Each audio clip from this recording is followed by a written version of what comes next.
तमाशा व वगनाट्याची जिवंत परंपरा जपणारे रघुवीर खेडकर यांना पद्मश्री, महाराष्ट्र राज्य पत्रकार संघाकडून पाबळ येथे गौरव. तमाशा व वगनाट्याची परंपरा जपणारे ज्येष्ठ लोककलावंत रघुवीर खेडकर यांना भारत सरकारचा सन 2026चा प्रतिष्ठेचा पद्म पुरस्कार जाहीर झाला आहे.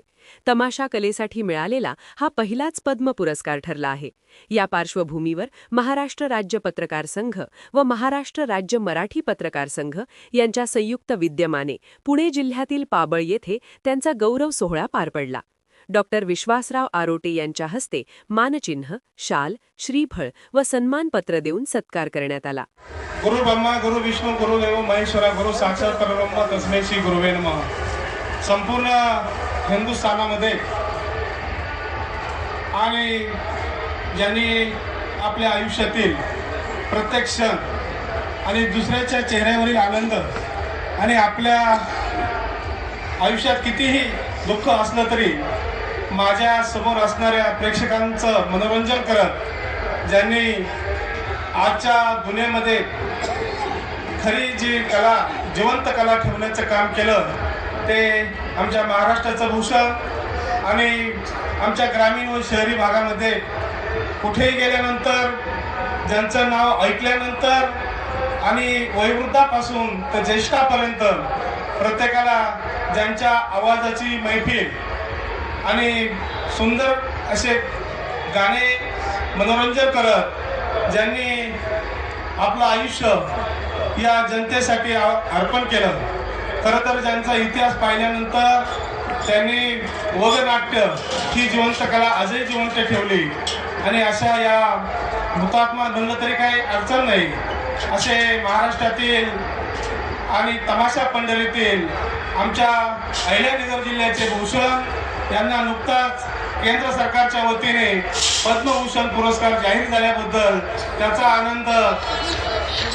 पद्मश्री पुरस्कार जाहीर झाल्यानंतर संपूर्ण हिंदुस्थानातील रसिकांना एक मायेचा पादर फुटला. खरं तर ही इंडस्ट्री अनेक दिवसांपासून राज्य सरकारचं याकडे दुर्लक्ष आहे. मात्र कर्जबाजारी का होईना पण जिवंत कला ठेवत 200 ते 300 जणांचा ताफा दैनंदिन बरोबर घेऊन प्रत्येकाचा रोजगार देऊन त्याला या कलेमध्ये सामावून घेतलं. ते आमचे भूषण रघुवीरजी खेडकर यांना पद्मश्री पुरस्कार जाहीर झाल्याबद्दल संपूर्ण भागामध्ये आनंद उसळला.